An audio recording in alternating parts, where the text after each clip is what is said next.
बात है वाह।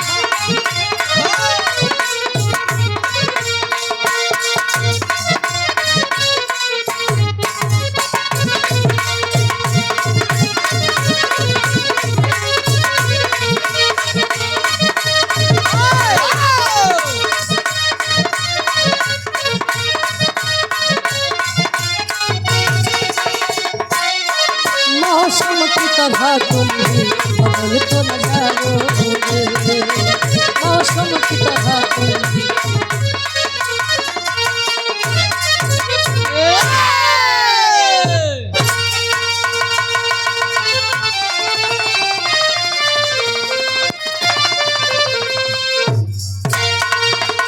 अब सब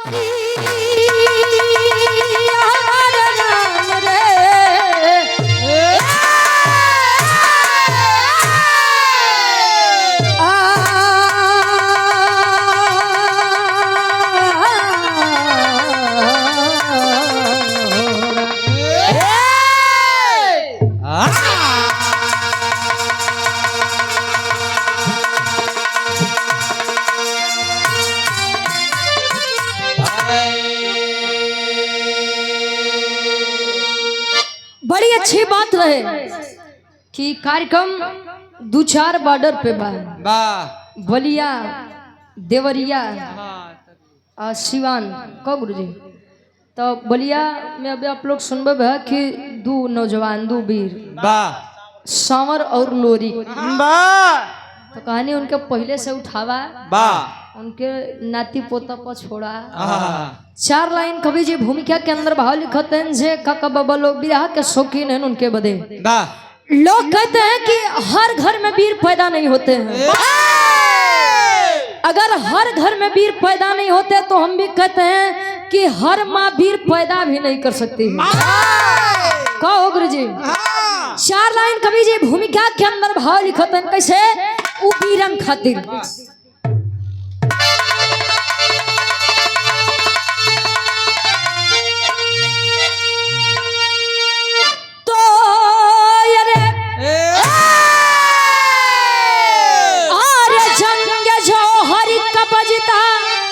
बिगुल जंग में अरे रंग लाती थी लोरिक की थी जब जवान। अरे रक्त की बूंद में खून है खून का। अरे तलोरिक के लइका या भोरी के कहानी। अरे की छाती पे गर्जन करे सर्वदा। अरे बोला ये भोरी माँ क्यों न पिंडदानी हुआ। अरे मजरी कहे गुलामी न मंजूर मुझको। अरे करे हक अदा वही बलवान हुआ।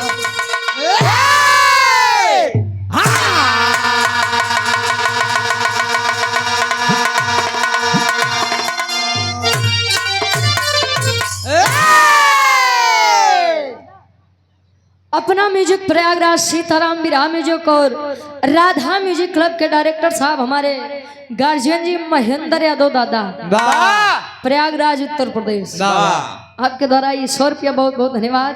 माई भगवती हर मोड़ पे तरक्की दे। काहे जंग जो हर कबजता बिगुल जंग में। गलाती थी लोरिक की थी जब जवानी। रक्त की बूंद में खून है खून का।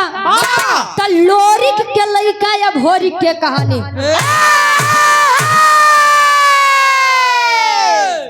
गढ़गौरा के दो वीर जिनका नाम वीर लोरिक और समरू बताया गया। वीर लोरिक और समरू के पिताजी के का नाम रहे? अरे बारे हनुमान जी कुबई दादा, जेके लोग कुबेर भी कहा है। अच्छा आप लोग जाना था कि कुबई दादा के ससुराल कहाँ रहे? मतलब कि उनके मेहरारू के मायका कहाँ रहे? यानी वीर समरू और लोरिक के ननियाउर कहाँ रहे? आप लोग जाना था? अरे वाह क्या बात है। वीर समरू और लोरिक के ननियाउर हमारे नेवाड़ी जेठवारा प्रतापगढ़ में बा। इहो आप लोग जान ला प्रतापगढ़ में जब आप लोग आई बात तो एक धाम बा माई खोइलन धाम आ वही के लड़की रही माई खोइलन जी जो कर बिया कुबई दादा के संगे बा। जब गड़गौरा में आए देखा दोनों के बीच में प्रेम संबंध हुआ। प्रेम संबंध से 2 बच्चों का जन्म हुआ जिनका नाम बीरलोरी और समरू बताया गया। पहले के जमाना बाबा बड़ा उल्टा रहे। पहले के एक राजा कोई रानी रखा कहो गुरु जी, लेकिन आज के तो जमाने बड़ा उल्टा बा। आज के रानी कहियो राजा रखत है। त्योहार वाली कितना रखे बा, चाहे हिंदुस्तान काहे को रखी। फलावर नहीं पागलों के फॉलोवर कहते हैं। ए भैया बीरलोरी अमाई मजरी के बीच में एक लड़का जिसका नाम बीर अभोरी बताया गया। कुबई के लड़का लोरी का समरू, लोरी का लड़का अभोरी। कहानी बड़ी इंटरेस्टिंग रही। अगर आप लोग सुनबा तब लोग कहते हैं कि भैया कलाकार बढ़िया नहीं होते, सुनने वाले बढ़िया होते हैं। आप लोग जेके कहो के हीरो बना दा और आप लोग जेके चाहो के जीरो बना दा।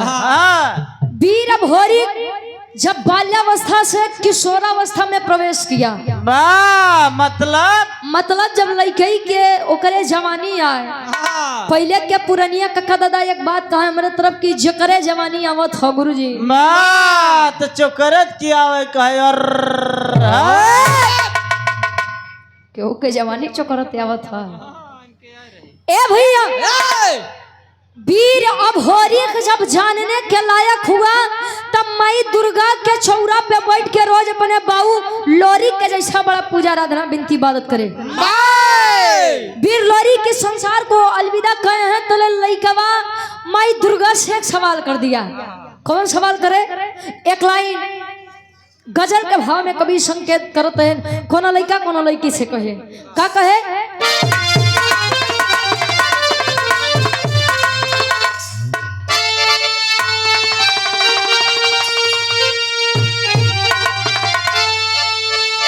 अरे परवाने जल रहे हैं,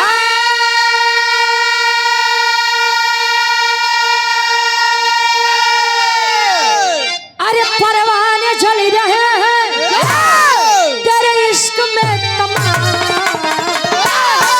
अरे परवाने जल रहे हैं तेरे इश्क में तमाम।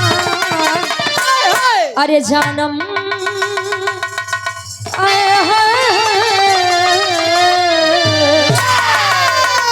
अरे जानम जरा इसी आग में, अरे जानम जरा इसी आग में, अरे खुद को जला के जानम जरा इसी आग में, खुद को जला के जानम जरा इसी आग में, खुद को जला जानम जरा इसी आग में, खुद को जला के।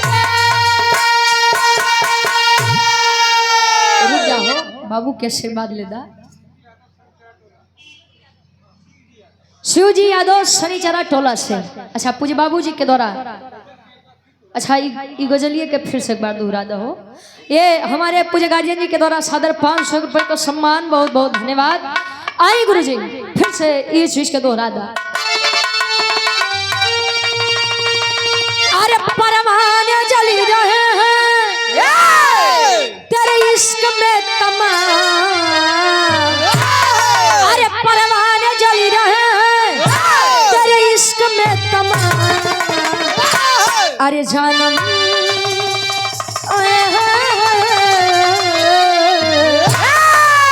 अरे जानम जरा इसी आग में, अरे जानम जरा इसी आग में, अरे खुद को जला के दे जानम जरा इसी आग में, खुद को जला के दे जानम जरा इसी आग में, अरे खुद को जला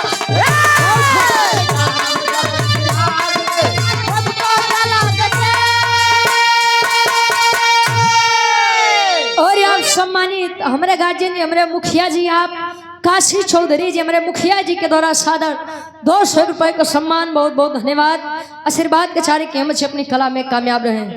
ए भैया तरह से बढ़िया कवि जी फर्ज में लिखते हैं पहले के पुरानिया काका दादा एक बात कहा कि रघुकुल रीति सदा चली आई। हाँ मेहरा रूपा जुलुम ढाई। वाह मेहरारून का कुल विपदा खाली हमारे डबल गुरुजी समझ भाई करत थे। भैया भैया भैया भैया आराम से भाषा वैसे उनका बड़ी कम समझ में आवत था। का नाम बा? मनोज मतलबी, छपरा जिला कुतुबपुर, भिखाई ठाकुर के गांव।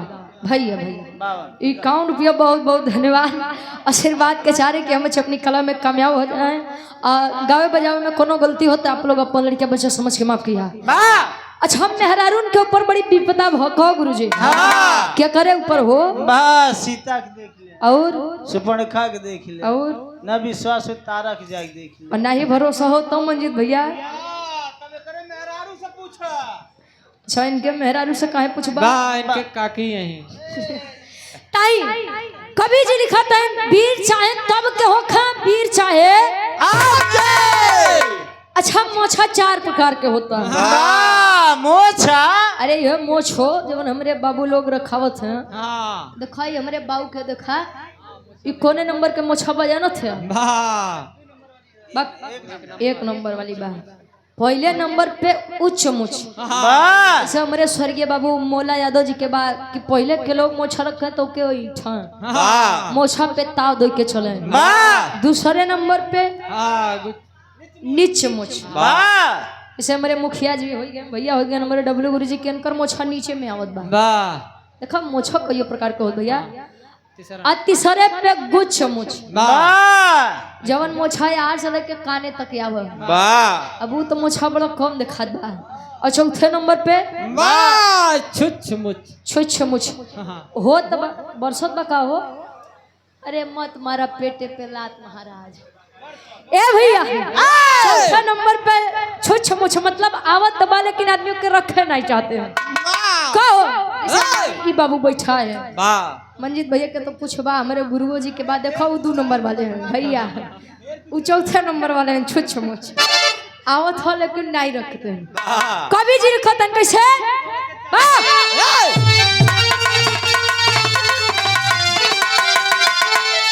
अरे बोला है वीर बघेला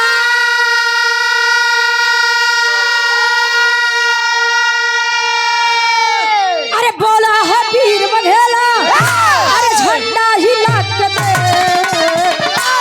अरे बोला है वीर बघेला अरे झंडा हिला के दे। अरे हट जाएगा समर से अरे हट जाएगा समर से अरे पंजा मिला के दे। अरे जाएगा समर से अरे पंजा मिला के दे।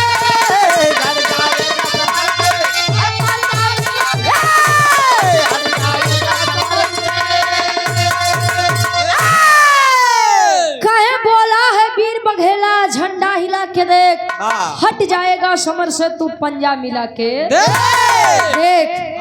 विराह के कहानी का शुरुआत कभी जी जौहरी छन से लेते हैं। कैसा गुरु जी तो नहीं सा उठाई क्या हुआ तू थम जा महाराज थम के बरस। अच्छा वाटर प्रूफ बात देखो रामेश्वर बाबू बड़ा चालाक आदमी है। जानत धन बरसात के मौसम में तो क्यों भागे नहीं पावे।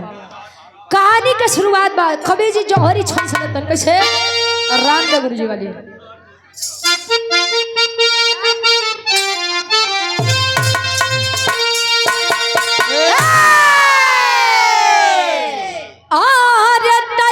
दिन मजरी माता से भोर कया के बोला कब से तुम हो सोई अरे अब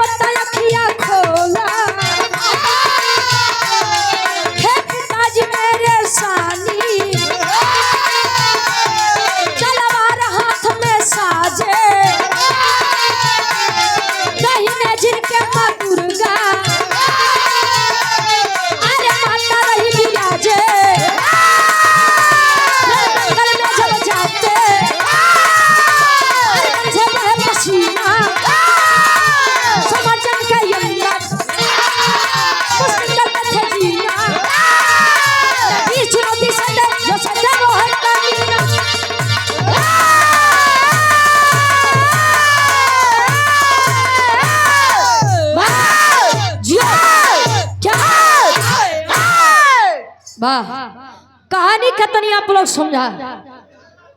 लोरी भैया ऑपरेटर साहब, मैं बेस बोला दो, बेस बंद करके टेबल की आवाज बढ़ावा।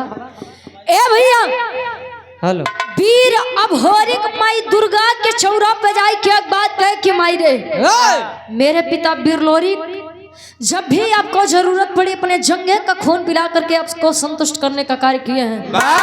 आए मां, उन्हीं का बेटा हूँ अभोरिक। इतने दिन से तेरी भक्ति भावना आराधना वंदना करता चला आ रहा हूँ अपने पिताजी के भांति, फिर भी तूने आज तक मुझे अपना दर्शन नहीं दिया। माँ दुर्गा प्रकट हुई, कहीं बेटा अभोरिक नेत्र खोलो। अजब माई दुर्गा के देखत बा, चरणन पे गिरत बा कि माई आखिर क्या गलती हुई है मुझसे। माई दुर्गा बताऊं कि बेटा ना तो तुहार कसूर बा ना तो हमार कसूर बा। सारा कसूर तोहरे माई के बा।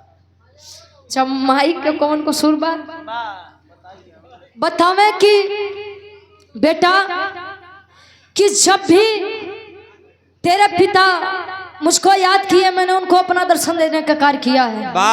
तेरे पिता मेरे बहुत बड़े भक्त थे। इस संसार को जब से छोड़कर गए हैं, मुझे चिंता तो खाली इस बात की है कि उनका पिंडदान आज तक नहीं हुआ है।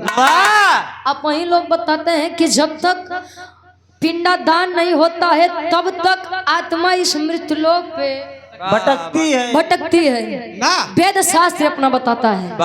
ए भैया, माई दुर्गा के बतिया मान के चला है माई मजरी के पास। माई रे, क्या सुन रहा हूँ, मेरे पिता वीर लोरी का पिंडदान आज तक नहीं हुआ। कहे बेटा, मैंने अपने पति को खो दिया लेकिन अपने बेटे को नहीं खोना चाहती हूँ।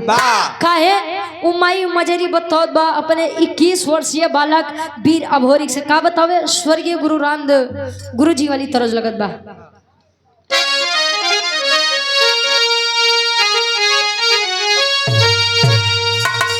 आरे झूलनी पे उड़ान,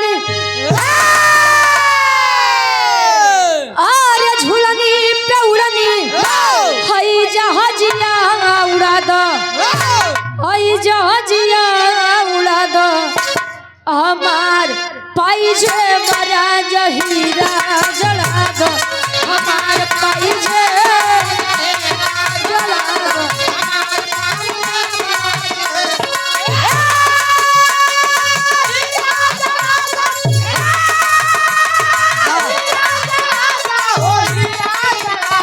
हमार पाइजे बरा जहीरा जला दो, हमार पाइजे बरा जहीरा जला दो।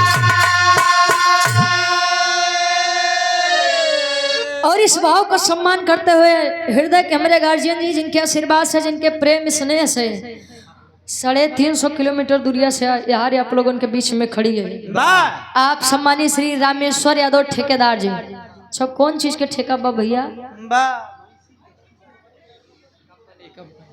ये आपके द्वारा हजारों हजार रुपए का सम्मान, बहुत बहुत धन्यवाद। सब बिहार में तो चीज बहने बा।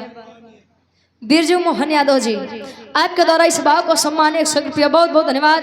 एक स्वर में सबके नमस्ते प्रणाम स्वीकार होखे। ए भैया, माई मजरी अपने लइका या भोरी के समझावे कि रे लइका,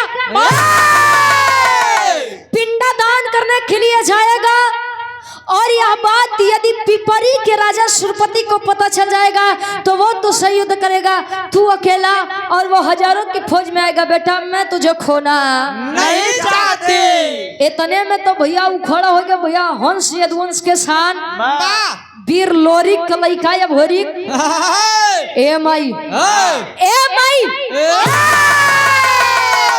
क्या आज भी तुझे मेरे पिता के वीरताई के ऊपर शक है? नहीं रे बेटा। कहे तो हमार बात सुन। का कहे? भालो। और यार सम्मानित जितेंद्र यादव जी, रामपुर से आपके द्वारा सादर 51 रुपया, बहुत बहुत धन्यवाद। वीर भोरी अपने माई मजरी के समझावे। का समझावे?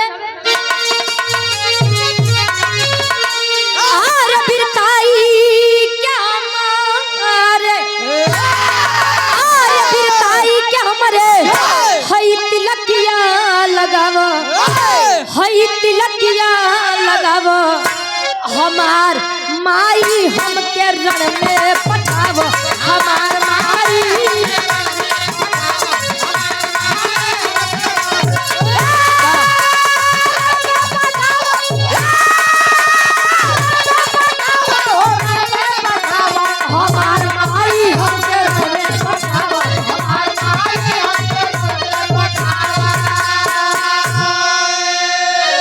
अरे बाढ़ल गुमान बाटे अरे दुश्मन के भारी मिठाऊ खानदान बाट पूरी तैयारी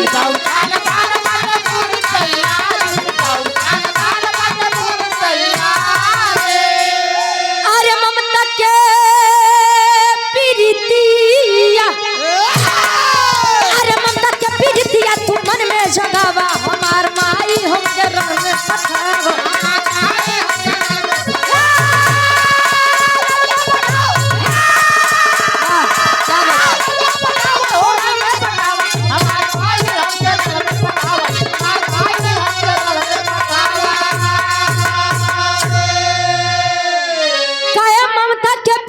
तू मन में जगावा हमार माई हमके रण में पठावा। अच्छा समाज में कुछ आदमी होते हैं कि 2-4 आदमी के सहारा लई के वो अपने आप के बड़का मर्द समझते हैं। कहो मर्द बा जे सामने से वार करे ना कि पीठ पीछे वार करे। पीठ पीछे तो मर्द नहीं मऊगा वार करे थी। अब तोहार बात बाप तू लोग जाना है। ए भैया अच्छा तिलक कई प्रकार का होता है। एक तिलक जो लोग श्रद्धालु लोग हैं पूजा पाठ करे के बाद ओके लगाए ली हाँ मेरे काकी माई लोग तो ज्यादा शौकीन है इस चीज में। कहो एक तिलक विजय का तिलक होता है। कोई भी किसी भी क्षेत्र में जाता है तो वह यही सोचता है कि प्रथम विजय का तिलक सदैव मेरे मत्थे पर लगे। तीसरा तिलक शादी विवाह के पहले चढ़ा था। बर्बादी की शुरुआत वाला बेचारू एकदम बर्बाद हो चुका है दूसरे के समझावते हैं। ए भैया बतिया अपने महतारी से कहे माई मजरी आशीर्वाद दे के कहीं कि बेटा अब जब तूने ठान ही लिया है तो तू जा। वीर भोरी वचन दिया कि माई चाहे मरब चाहे मारा लेकिन बाबू का पिंडदान करवाई के लौटो। चल दिया है। आया कहाँ यही काशी बनारस के धरती पर। उहे काशी बनारस के धरती जो लोग कहते हैं कि भगवान भोलेनाथ के त्रिशूल पर टिकी हुई। आए हैं काशी बनारस के धरती पर तले वहीं घाट के किनारे एक पंडा से मुलाकात होत बा। पंडा जब वीर भोरी के देखत बा तो पूछत बा एक सवाल करत बा का करे तरज बदलत बा।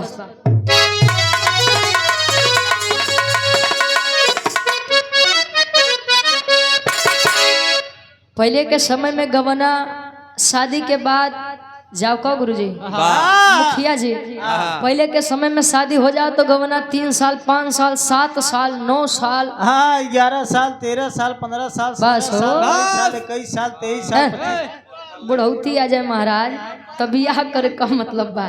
और ये 200 रुपए का सम्मान अजय यादव जी हमारे बड़े भाई हैं आपके द्वारा 200 रुपए का सम्मान बहुत बहुत धन्यवाद। आजकल का तो दुल्हन सीधे कहते हैं भेज द मोबाइल तत्काल राजा जी मनवा करे बतियती वीडियो कॉल राजा जी। आजकल मर्द बेचारे कमाई चल जाते हैं तो बहरे नहीं निकले तले वीडियो कॉल लग जात बा। कहो लल्ला के बाबू ट्रेन मिली कि नहीं मिली। अच्छा ट्रेनी पे बैठा कि नहीं बैठा है। ए भैया तो जब गवना के दिन रखा तो काकी दादी माई लोग बड़ा डराए काहे बधे कि हमका सास ससुर कैसे मिली हमका हमार दुल्हा कैसे मिली। आज के तो जमाने बड़ा उल्टा बा गुरुजी। आजकल तो सास ससुर बेचारे डराते हैं कि हमको पतो हो कैसे मिली। पता नहीं महीना 2 महीना लड़का के साथे रह दे कि अलग कह दे और वो से जाना तो हमारे भैया लोग डराते हैं। पता नहीं महीना 6 महीना जिए दे कि नीला डर में ए भैया गवना के दिन जब रखान त लड़किया अपने सखी सहेली से एक बात कहे का कहे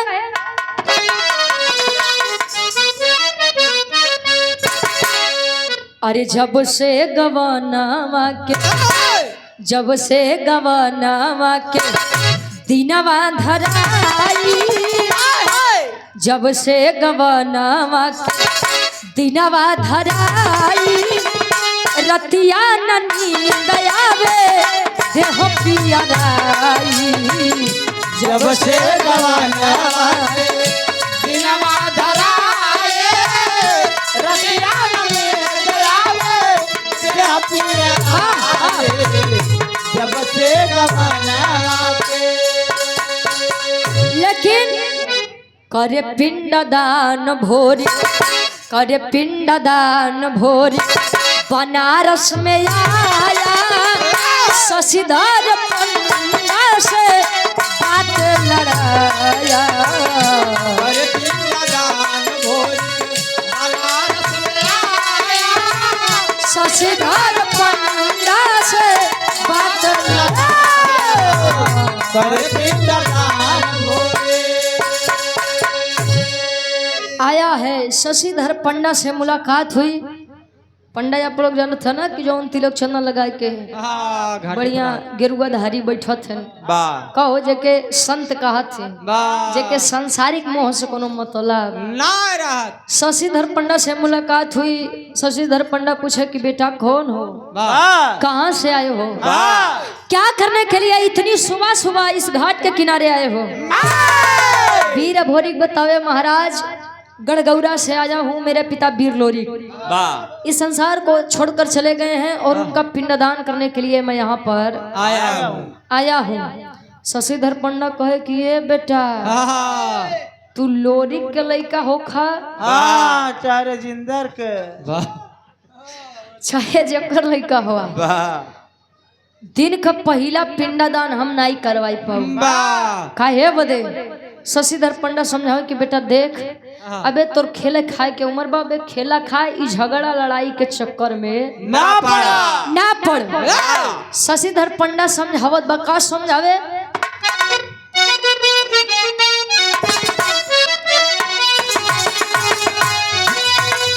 काहे पंडा पहले पिंडदान करी है राजा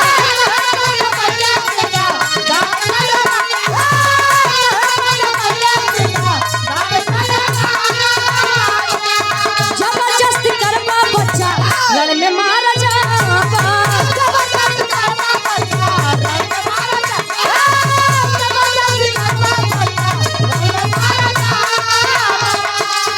जबरदस्ती करबा बच्चा लड़ में मारा जाबा। अब सुन के खबर भोरी तन में गुस्सा आया सुन के खबर भोरी तन में गुस्सा आया शशिधर पंडा से बात लड़ा कहे कि कहे पंडा पहले पिंडदान करी है राजा आ जबरदस्ती करबा बच्चा रण में मारा जाबा। बेटा सर्वप्रथम पिंडदान अगर कोई करता है तो पिपरी का राजा सुरपति है। कहानी आप लोग गौर करते जाइएगा नहीं तो यो हो कि एक साथ दो काम करवा है हाँ झंडू बाम हो जाब नहार करबा नवहार करबा यो हो कि पता ना का आई का गाइन कब हाँ पता नहीं क्या खाए अबे कुछ नहीं खाओ गुरुजी का ए भैया वीर भोरी जब तनी पतिया सुने निकाल के तलवार रख दिया गर्दन पर बोल पिंडदान करवाएगा कि नहीं करवाएगा करवाएगा कि नहीं करवाएगा बोल करवाओगे कि ना करवाओगे हाँ ये हमारे खेम को शोध भाषा बा करवोबे के नहीं करवोबे वाह ए भैया अब शशिधर पंडा बेचारा लगा झुको लगा निहुरे कौन बेटा देख हम अपने मेहरारू के एकलौता मर्द है बेटा हमारी एक मेहरारू बधू लइका है घरे की हम नहीं रहा तो बेटा वो कहाँ ले खई हाँ जी छोड़ दे बेटा कहीं छोड़ दूंगा खाली पिंडदान करवा दो। अब सुरपति के बात याद करत बा शशिधर पंडा कहे कि पिंडदान नहीं करवाओ तो ई मार दे ई का मतलब अभोरी वीर लोरी के लइका अब पिंडदान करवा दूंगा तो वो मार देगा वो का मतलब सुरपतिया नहीं सुरपति पिपरी का राजा सुरपति आगे कुआं पीछे खाई हे राम हम कौन उड़िया जाइए शशिधर पंडित कहे कि बेटा देख ई तलवार नीचे कर, हाँ, ऐसे डर नहीं तो एक देख के हमरे बड़ी डर लागत बा। बैठ पिंडादान हम करवाऊ। अच्छा पिंडादान करवा दिया। अब बनारस के बाद बनारस में छोड़ जा। पिंडादान हुआ बिरलोरी का। इतनी बतिया जब पिपरी के राजा सुरपति के पता लगत बा तले होत का टेरी के भाव लगत बा।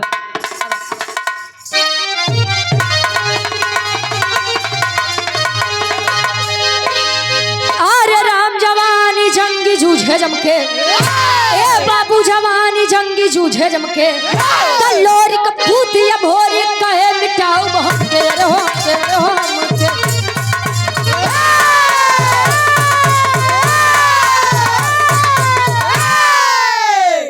लोरी कपूती या भोरी कहे मिटाओ हमके जवानी जंगी जूझे जमके।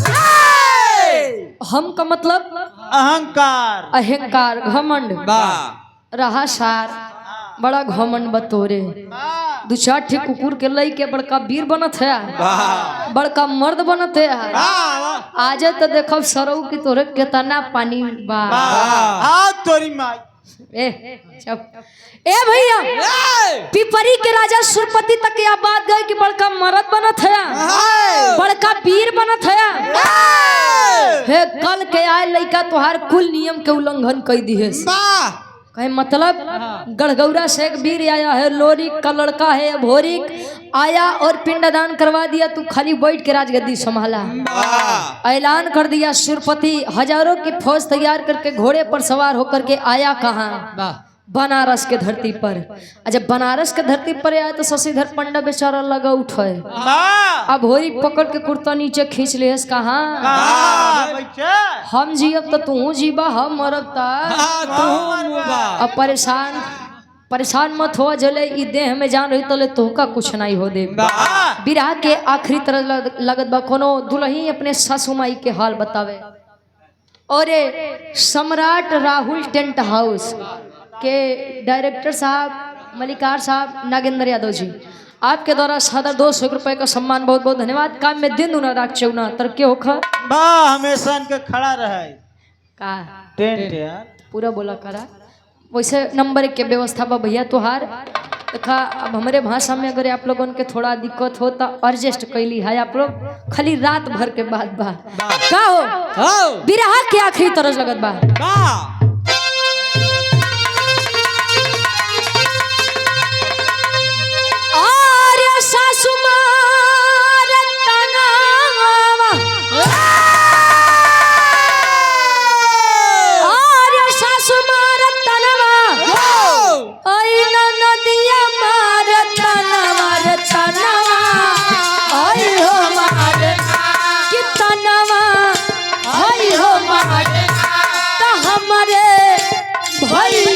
सरवर तनवा आई हो मारना हमारे भैया के सरवर तनवा आई हो मारना हमारे भैया के सरवर तनवा आई हो मारना। और आप सम्मानित श्री ब्रिजमोहन यादव जी भाई के द्वारा सादर 100 रुपए का सम्मान बहुत बहुत धन्यवाद। काम में दिन दुना रात चौगुना तरक्की होगा। लेकिन यहाँ तनी सा आप लोग उद्देश्य सोचा। एक तरफ पिपरी का राजा सुरपति हजारों की फौज लिए और एक तरफ गढ़गौरा का वीर लोरी का लड़का 21 वर्षीय बालक वीर भोरी अकेला अहिरे के लड़का। कवि जी लिखते हैं कैसे और 100 रुपया भारत यादव जी सम्मानित गार्जियन जी के द्वारा 100 रुपया बहुत बहुत धन्यवाद। उठत बा वीर भोरी ऐलान करत बा का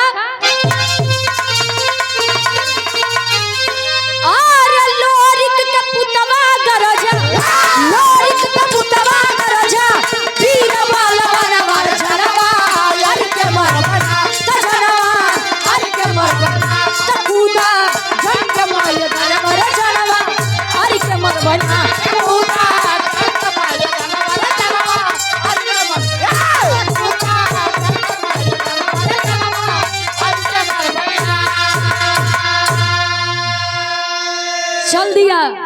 सुरपति आदेश कर दिया कि पकड़ो इस पकड़ लो कहे पकड़ो इस साले को।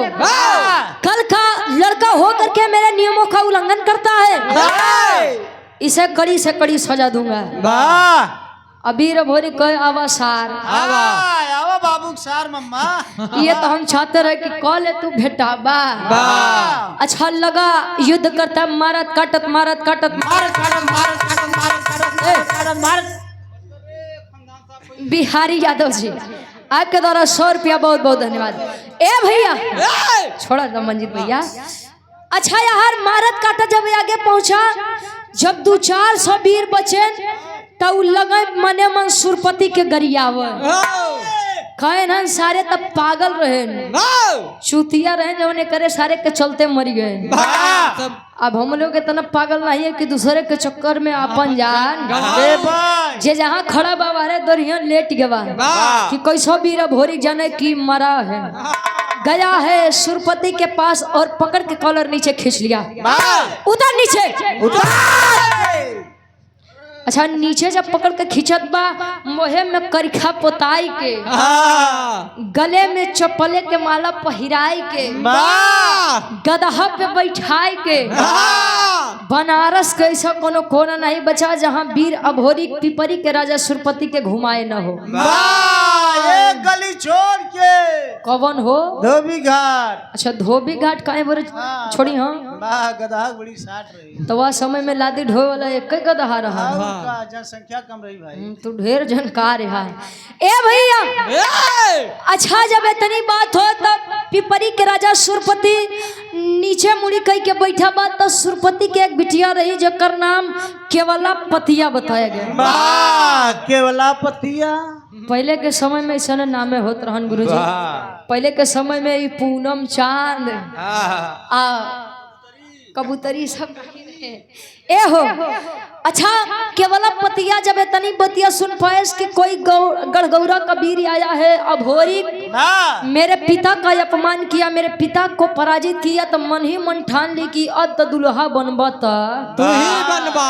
अच्छा पहले के मेहरुन के एक आदत रहे कि कुछ जाने चाहिए मत जाने लेकिन उनके जादू टोना बड़ा जावत रहे। पहले के मेहरा टोना ही रहे की। अच्छा ये टोनवा के देर में कि जब तू हारे ले रही गया गुरुजी और टोना उना नहीं लगे तो का साथ तू हमसे 2 हाथ आगे होता है। ए भैया अच्छा जब इतनी बतिया सुने केवला पतिया आईस तो शशिधर पंडा से मुस्कुराए के पूछत बाबा के मेहरारून की आदत होता है सारा में बड़ा बतियावत है। ए बाबा कहाँ है वाबीर तो शशिधर पंडा मार सीना चौड़ा करके बोला कि है यार यही है वाबीर जो कल का आया हुआ तुम्हारे पिता के नियमों का उल्लंघन किया। एतने में वीर भोरी कुछ समझ पाओ तले केवला पतिया करत बा का करे पहपट के भाव लगत बा। अब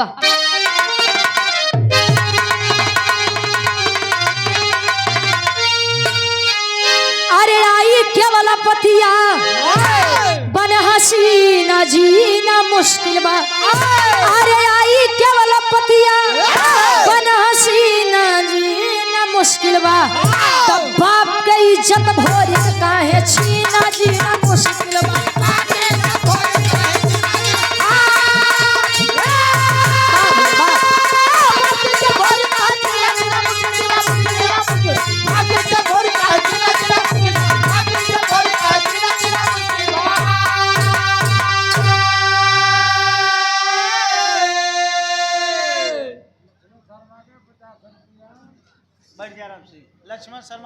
लक्ष्मण शर्मा 50 रुपया बाबू के द्वारा उनके 50 वापस करा के जान फिर से आ जाऊं। बहुत बहुत धन्यवाद बाबू जहाँ रहा ऐसे जनात रहा जा ऐसे महकत रहे। अच्छा सोंग लिया का हो ए भैया कहे आई केवला पतिया बन हसीना जीना मुश्किल बा बाप के इज्जत भोरी काहे छीना जीना मुश्किल बा। तले केवला पतिया करत बा का करे अरे जादू चलाई दिहली सुगना बनाई हो पिजरा में कैद करके पिपरी लेके आई हो। कहे कुंवारी जियब नहीं तहरा बिना जीना मुश्किल बा तब बाप के इज्जत भोरी के काहे छीना जीना मुश्किल बा।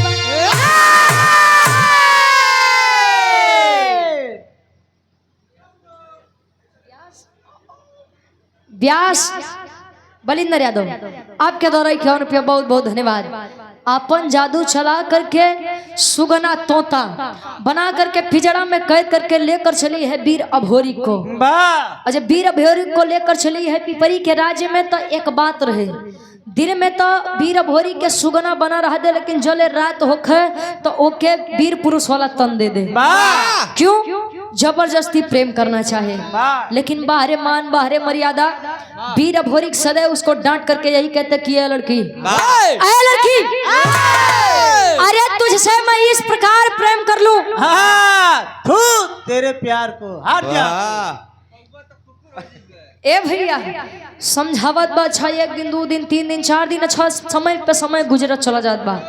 आया हर गढ़गौरा में माई मजरी के अपने लइका वीर अभोरी के चिंता सतावत बा।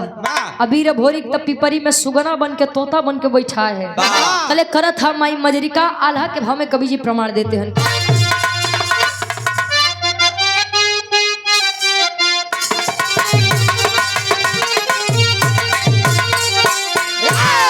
अरे तड़पेली मजरी माता गौरा के नगरिया,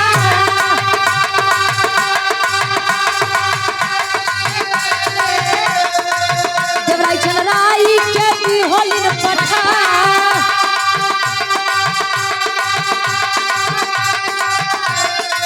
धीरे धीरे आई कई के काशी के धरतिया,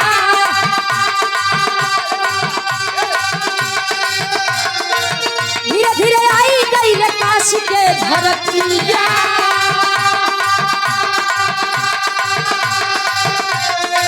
शशिधर पन्ना हो गई लन बेटा,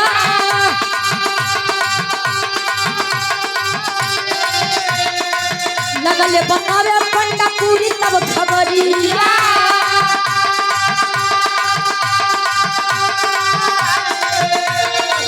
लगले बतावे पंडा पूरी तब खबरिया,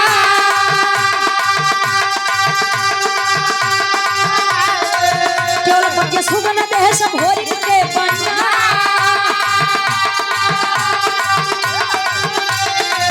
जौन का बोलाई होला दुनहु हो बीरा,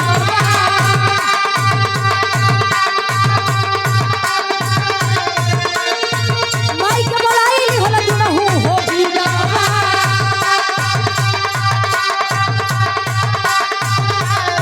झुम झुम जोगी बन के भजन रहेगा।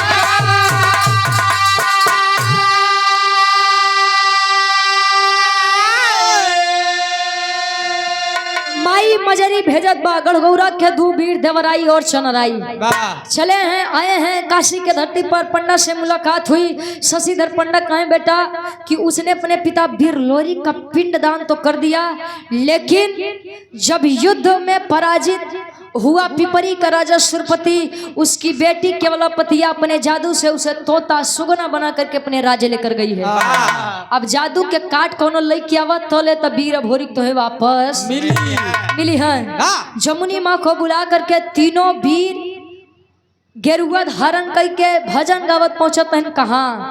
पिपरी के राजा सुरपति के दरबार में। आया हर केवलापतिया सुगना रूपी वीर अभोरी से कहे कि हे हमार राजा, ए हमार सैया, ये हमार पोपो ई का होता हो? प्यार से बुलाए। अच्छा चाची तुम्हें ऐसे बोलावत थे? ए भैया अच्छा यार समझावत बा कि हमार राजा इतना दिन बीत गया, तोरे मन में हमरे प्रति प्रेम नहीं जागा। आवा चला भक्ति भाव भजन सुन ले बता, शायद तोरे मन में हमरे प्रति प्रेम जागी। लेकर आई है पिंजड़ा जैसे वापस रखी है। तब माई जमुनी कहा तो इनो हो बेटा जब होरी हाँ माते वहां पर फंसे हो बेटा। हाँ माई रहा बेटा तुहार उद्धार हम करवावत है। इतने में केवलापति को समझ पावत माई जमुनी अपने जादू से वीर अभोरी के पुरुष वाला तन देवावते हैं। केवलापति लगे ऊपर नीचे दाएं बाएं देख कि अरे बाप रे हम तो कुछ करबो नहीं भत, हमार राजा ठीक कैसे भय। अब केवलापति को समझ पावत एक पहले जमुनी माई के अपने जादू से गदही के रूप देते हैं। जब गदही के रूप पाए केवलापतिया सर झुका करके अपने बाऊ के आगे खड़ी बा, वाह पिताजी के सामने खड़ी बा। गदही के मतलब गदहा गदही तो आप लोग जानते हो बा। वाह पहले के समय में धोबी लोग वही पे हमें लादी ढो के लेके जा।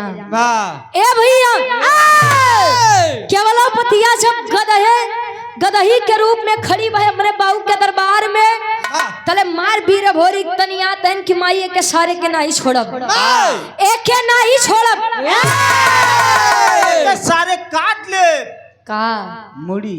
हाँ हो पूरा बोला करा कहे माई के नहीं छोड़ब, कहे बेटा तनी गरमा कम। हाँ देखू सुरपतिया का कहत बा। सुरपति बैठ के एक बात कहे, आखिरी भाव खड़ी के भाव लगत बा। अब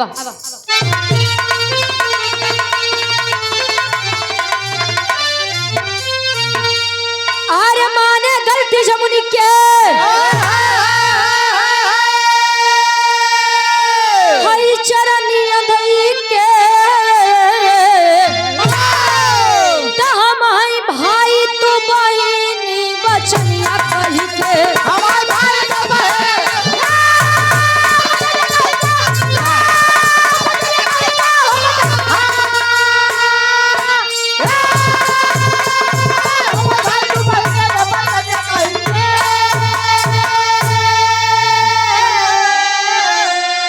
कहे पिपरी के राजा सुरपति केवला पतिया का पिता कहे कि बहन देखो मैं आपके भाई के समान हूँ, आप मेरी बहन के समान हो। अगर मुझसे कोई त्रुटि हुई हो तो मुझसे बदला ले लो, लेकिन मेरी बेटी को केवला पतिया के बाऊ के बतिया इतनी सुन के वीर भोरी कहे कि माई खाली हमें के एक के शर्त पे छोड़ा। कौन शर्त? एक बिटिया केवला पतिया हमके बड़ा प्रेम करत है, एक के कैदा अपने बिटिया के शादी हमारे साथे करवा दे, हमें के खुशी खुशी छोड़ दे। कहे कि बेटा देख शादी तो मैं करवा दूंगा, लेकिन अब जोड़ी फिट नहीं बैठी। काहे? या तो तू गदहा बन जा या तो एक लड़की बनावा। अब गदही तू लड़का कहाँ से बिया होई?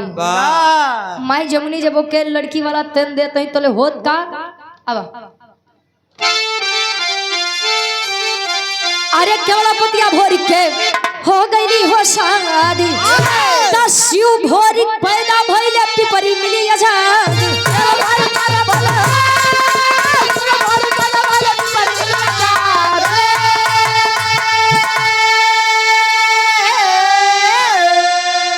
अरे अपने घर आए हई धुलनिया लईके हमारी भाई तू बहिनी बचनिया कही।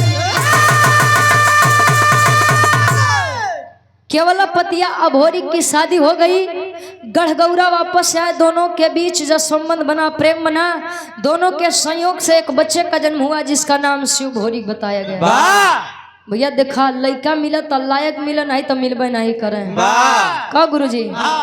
एक दो है कि पूत कपूत तका धन संचय, अपूत सपूत तका धन संचय। लड़का अगर लायक बतका करे रुपये पैसा इकट्ठा करते हैं, लायक है कमा करके अपना भी जीवन और आपका जीवन भी बिता ले जाएगा।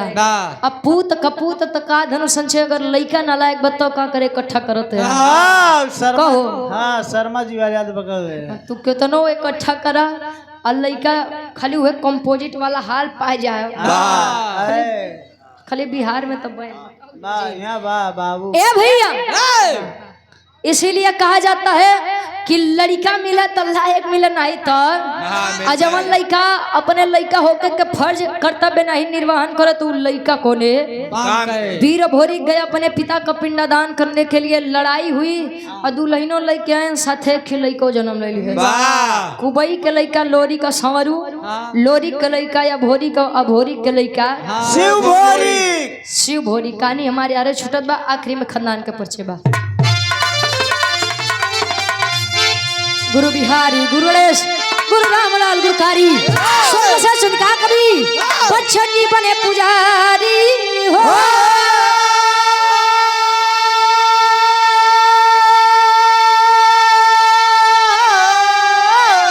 आर्य जवानी जंगी जूझे जम के, ग्वाल वंश रुचि परी कान्ना पे पानी, जवानी जंगी जूझे जम के।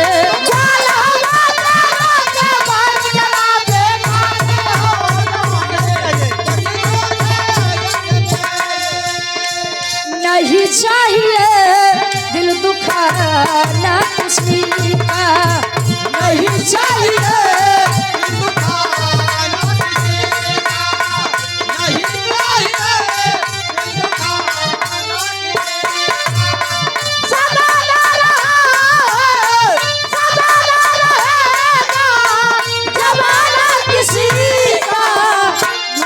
चाहिए दिल दुखाना किसी का, नहीं चाहिए